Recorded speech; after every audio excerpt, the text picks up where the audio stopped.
Por ejemplo, una es la que iniciamos el día de hoy, que son los cambios de domicilio. Entonces, eso se realizan desde el día de hoy hasta el 17 de abril, los cambios de domicilio.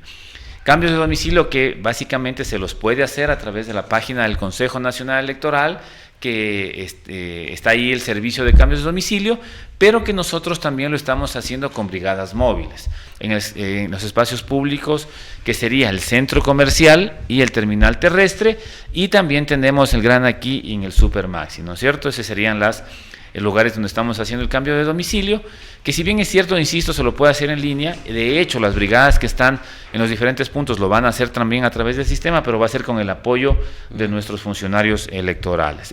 Entonces, aquí tenemos la planificación como está. Parroquias de Loja, tenemos Taquil, Chantaco el 10 de abril, Yangana, Quinara, Vilcabamba, San Lucas, Jimbilla el 11 de abril, San Pedro de Vilcabamba, Malacatos, Gualele, El Cisne el 12 de abril, Santiago el 15 de abril, Chuquiribamba el 17 de abril, y aquí hay un tema importante también, que se creó una zona electoral, ¿no es cierto?, en Chinchanga, que vamos a estar el día 11 y 12, porque al crearse la zona electoral necesitamos que esos ciudadanos, esas personas, asistan a registrarse que van a votar en esa zona electoral. Entonces, ¿la cédula hay que sacarla nueva? No necesariamente, porque el mismo código establece que no se revisará la validez de la misma, así que puede ser evidentemente con una cédula que no sea una actualizada. Que para otros trámites les pidan actualizada, eso es para otros trámites, ¿no es cierto? Eso es otra cosa. Eso es otro tema, pero para el día de votar no se va a revisar que sea la cédula actualizada. Nacional Electoral, el doctor Luis Cisneros, para conversar sobre lo que vienen estos movimientos que se están dando. Bueno, ahora,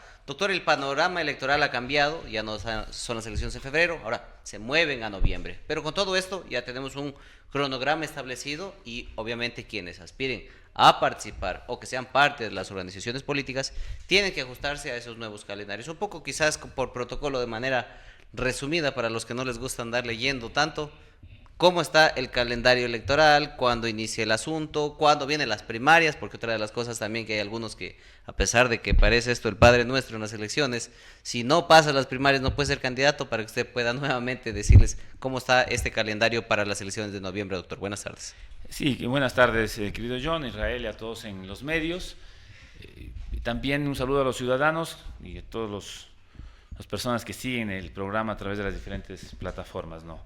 Sí, bueno, el calendario electoral es evidentemente el documento, la figura en donde se encuentran todas las actividades propias del proceso electoral. Son actividades que se tienen que hacer en determinados tiempos, ¿no?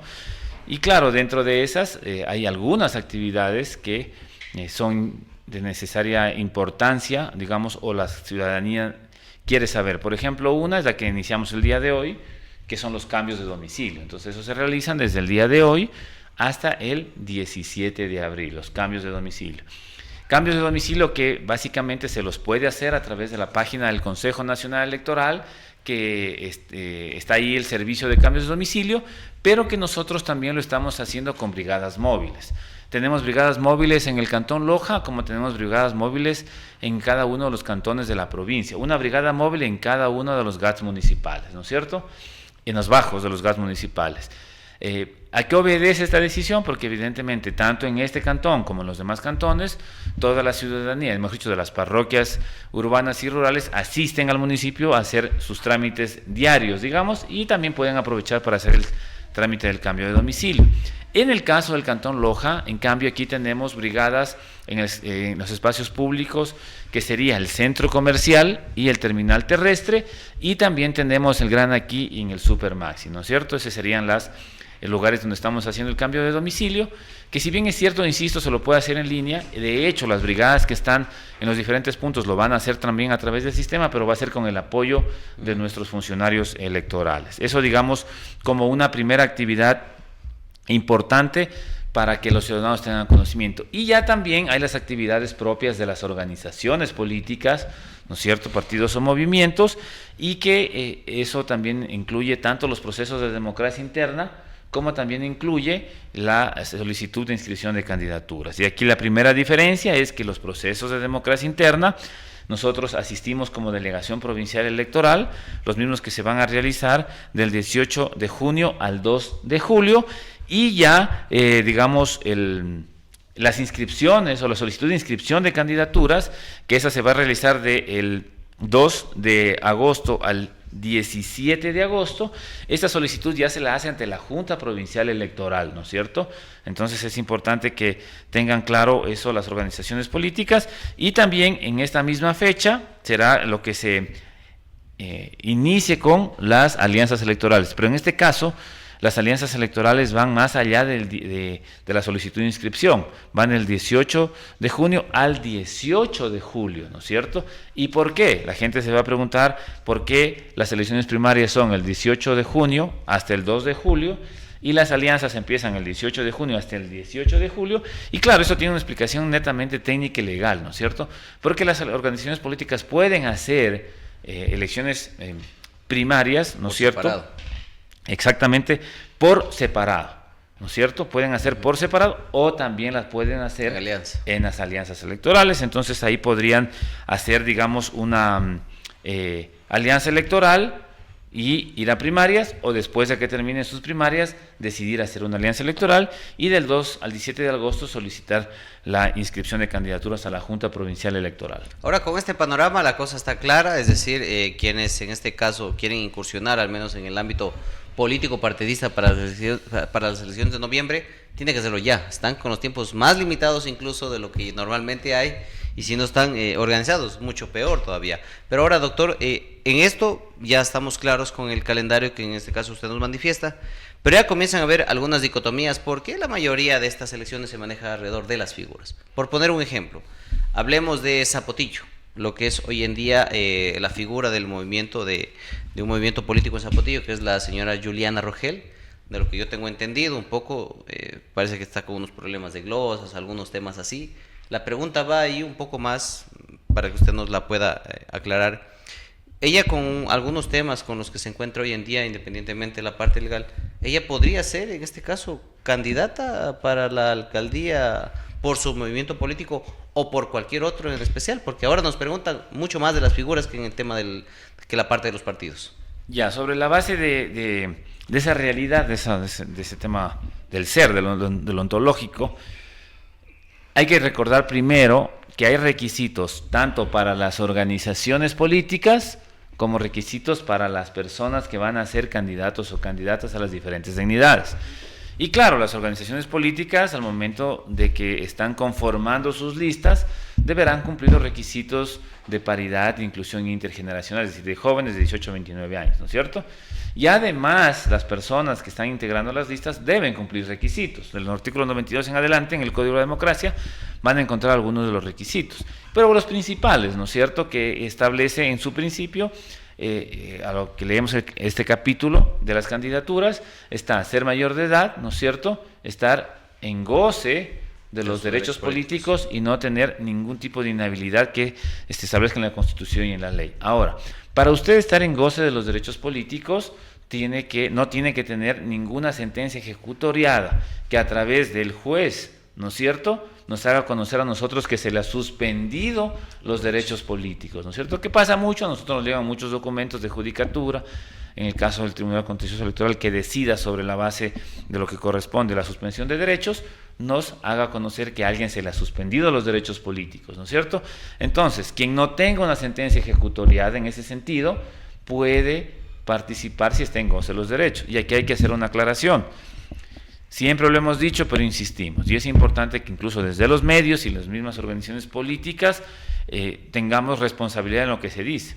No es que el Consejo Nacional Electoral les permite, ¿no es cierto? Eso en teoría del Estado, ¿no es cierto? Eso en estructura del Estado no tiene ningún sentido, porque no es que el CNE les permite. Quien establece límites, delimitaciones de un contenido esencial, requisitos, prohibiciones, deberes y derechos, es la ley. Y la ley en un Estado, ¿no es cierto?, como el nuestro, le hace la función legislativa, no le hace la función electoral. La función electoral, como otras funciones, lo que hacen es cumplir sus actividades para garantizar derechos de acuerdo a lo que la función legislativa aprobó. Las leyes las aprueba la función legislativa, las escribe la función legislativa y en sus procedimientos son de obligatorio cumplimiento para todos.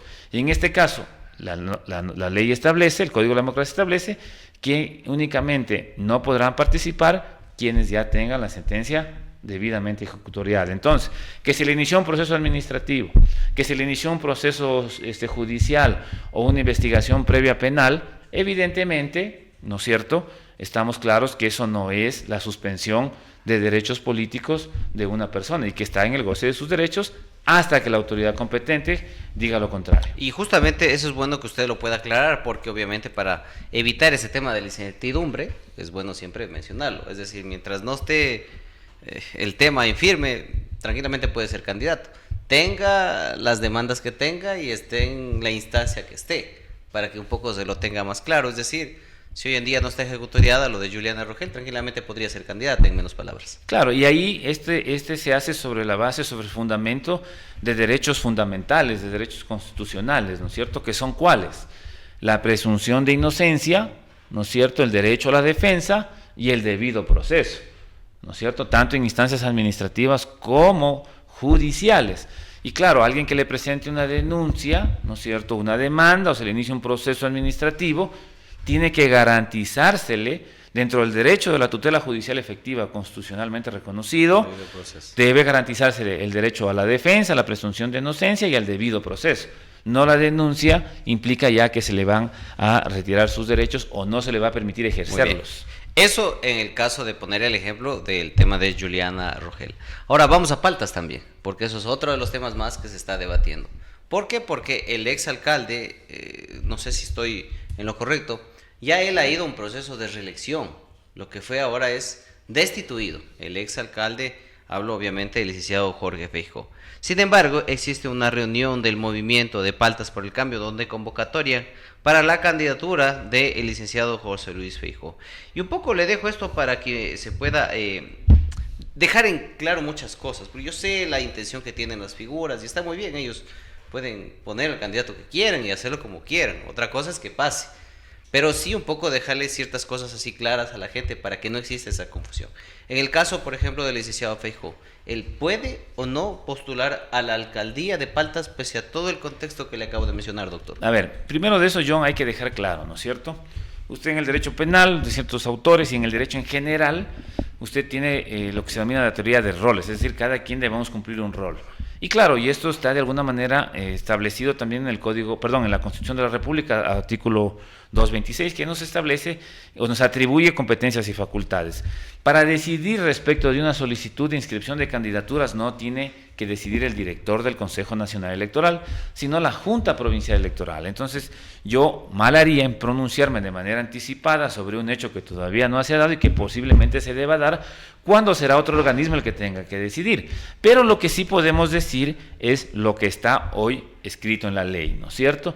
La Constitución de la República habla del tema de la reelección. Recordaremos que para eso hubo un proceso que nos convocaron de democracia directa hace muchos años atrás, si mal no recuerdo, 2018, en donde se estableció o se tomó una decisión como ciudadanos respecto de eso. Y en esa misma Constitución se establecía que esta reforma se tomará en cuenta a partir del 2008. Claro, las seccionales fueron el 2009, para efecto de seccionales del 2009 hasta la fecha, ¿no es cierto?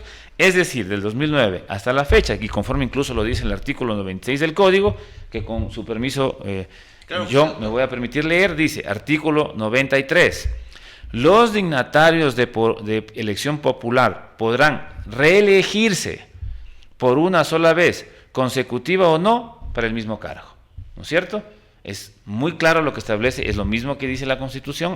Recordemos que las normas se adecúan formal y materialmente a lo que dice la Constitución, y la Constitución nos establece con claridad esto. Las autoridades de elección popular podrán reelegirse por una sola vez, consecutiva o no, por una sola vez reelegirse, ¿no es cierto? Consecutivo o no, se refiere que del 2009 al 2026, en ese periodo, quienes ya tengan una reelección, evidentemente, pues ya tendrán que acogerse a lo que establece el Código de la Democracia y la Constitución de la República del Ecuador como base fundamental para estos temas. Muy bien, y ya ha quedado nuevamente también más que claro, ya no se puede. Desde el 2009 en adelante, quien ha tenido dos periodos, tanto de manera consecutiva o saltada para el mismo cargo, no puede ejercerlo por una tercera ocasión. Esto establece el Código y la Constitución. Para que se lo tenga claro, y a mí me gusta hacer siempre este tema con ejemplos, porque existe mucha especulación y lamentablemente la gente cae. La normativa no todos la tienen clara, pero obviamente el no saberla no significa que no estemos en la obligación de saber que eso se va a dar. Eso ya es cuestión de cada uno. Pero se lo pregunto a usted, obviamente, porque usted es el personero del CNE y quién más que usted para que usted también le pueda aclarar quizás estas inquietudes que a la gente, a la pobre, se hacen disparar y se van por otro lado. Pero en todo caso, esa es por otra. Le quiero poner en este caso también, doctor, otro ejemplo, aprovechando que está usted, porque lo que se acaba de dar también con el tema de Franco Quesada, que en este caso, a diferencia de lo que hubo una revocatoria, de una destitución, aquí se aplicó en Loja también lo que es la remoción del cargo. La remoción del cargo tampoco es un impedimento para que una persona, quien ya estuvo en el poder y por las circunstancias que acabo de mencionar, salió del poder, no tampoco existe un impedimento para que él pueda postularse como candidato también, sea a la alcaldía o a la prefectura, específicamente hablando del caso del exalcalde Quesada. Es correcto, ¿no? Eso, John, pues como lo conversamos, en derecho público, al menos se hace lo que está escrito, que es un principio que se lo conoce, ¿no? ¿En dónde está eso? Técnicamente, insisto, 226 de la Constitución de la República, ¿no es cierto? Y claro, usted como funcionario público, ¿no es cierto?, sobre la base de este artículo, usted tiene competencias regladas o competencias discrecionales, conforme a la visión doctrinaria del derecho administrativo García Entrerría. ¿Qué significa esto? Cuando usted tiene competencias regladas, significa que una vez que usted ha cumplido todos los requisitos que están en la ley, inmediatamente se desencadena el efecto jurídico de haberlos cumplido. Yo no puedo, ¿no es cierto?, inventarme un requisito o inventarme una prohibición discrecionalmente, como potestad discrecional, para decir, bueno, cumple todo, pero me parece que conforme opina la ciudadanía, usted como ha sido removido, no debería calificarse, ¿no es cierto?, porque no es esa la forma en que se decide en derecho público. En derecho público hay evidentemente los requisitos, y en ese contexto, en ese momento, la Junta Provincial Electoral analizará todo sobre la base constitucional, legal y reglamentaria y tomará la decisión de dar su resolución final. Sin embargo, hoy por hoy, ese no es una, digamos, prohibición. Entiendo yo que en el tema político, en el tema de la política fundamentalmente, de los hombres de Estado, de las funciones, todo lo que conforma el Estado, claro, usted tiene variados tipos de argumentos, que eso nos enseña en el derecho, ¿no? Usted tiene argumentos como las falacias, tiene argumentos como las opiniones, tiene argumentos como la desinformación y tiene argumentos como incluso los discursos de odio. Son argumentos, pero no significa que todos los argumentos sean buenos argumentos, porque los argumentos válidos tienen buenas razones, ¿no?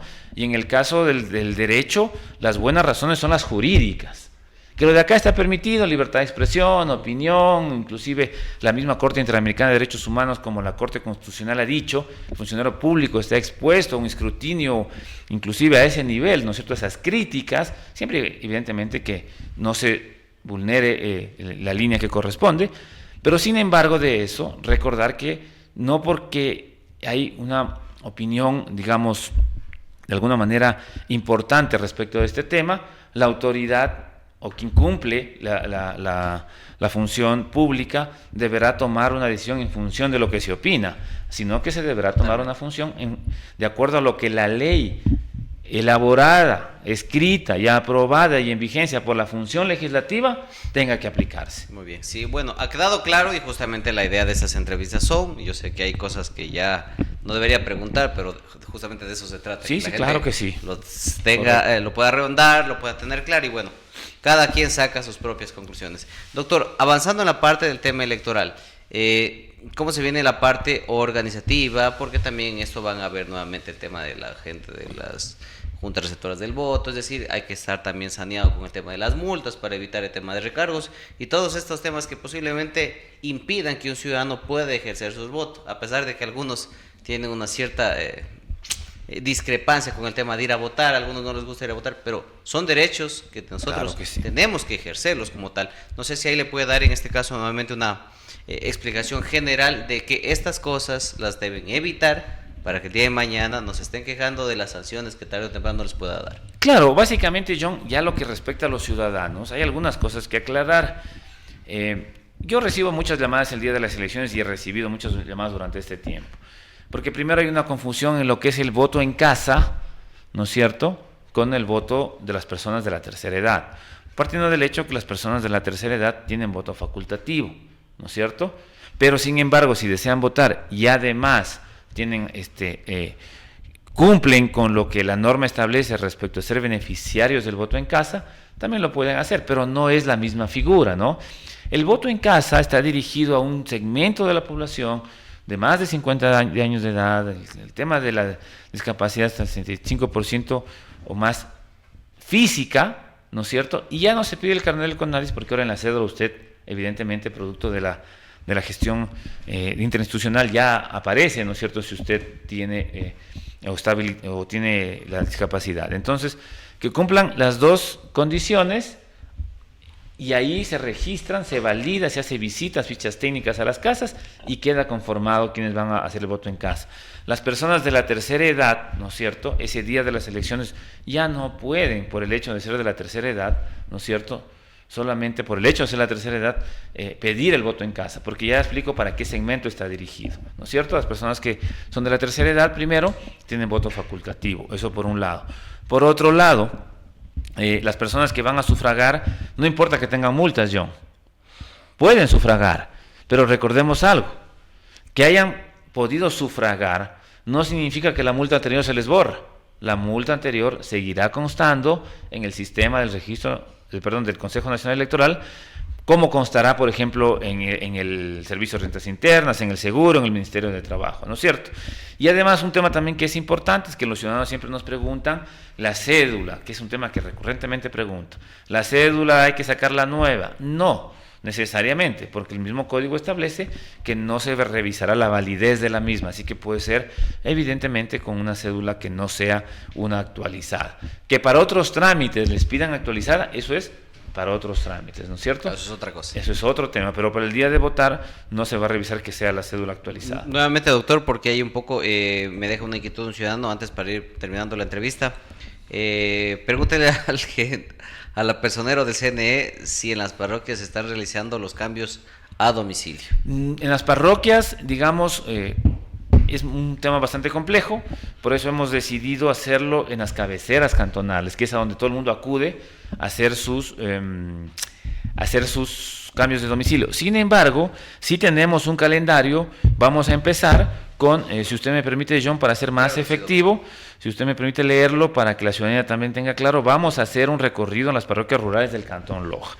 Entonces, aquí tenemos la planificación como está. Parroquias de Loja, tenemos Taquil, Chantaco el 10 de abril, Yangana, Quinara, Vilcabamba, San Lucas, Jimbilla el 11 de abril, San Pedro de Vilcabamba, Malacatos, Gualele, el Cisne el 12 de abril, Santiago el 15 de abril, Chuquiribamba el 17 de abril, y aquí hay un tema importante también, que se creó una zona electoral, ¿no es cierto?, en Chinchanga, que vamos a estar el día 11 y 12, porque al crearse la zona electoral necesitamos que esos ciudadanos, esas personas, asistan a registrarse que van a votar en esa zona electoral. Entonces, esas serían las fechas en principio, y a medida de que pasen los días, vamos a ver la posibilidad de organizarnos en las demás parroquias de la provincia de Loja, siendo que tenemos del 8 al 17, que es un tiempo corto, y las distancias entre parroquias, como usted conoce, Jones, esta provincia tiene esta característica, pues vamos a tratar de que los recursos, sobre todo logísticos, operativos y económicos, nos permitan por lo menos hacer visitas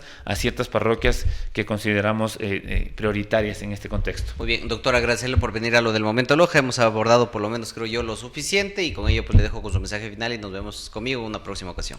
Querido John, muchas gracias a usted, a todo el equipo, a los ciudadanos. Siempre este espacio es importante que nos lo faciliten.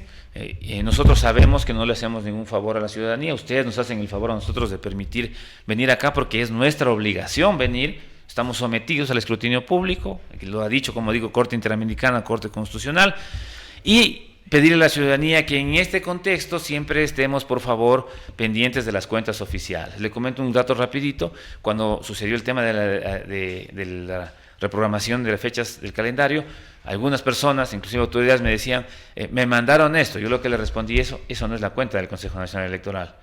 La cuenta del Consejo Nacional Electoral es esta. Entonces, sí vamos también un poco siendo formales en ese tema. Todo lo que en el Consejo Nacional Electoral se publique en la aplicación ex Twitter y Facebook, y también las vocerías que hacemos nosotros, pues son las informaciones oficiales.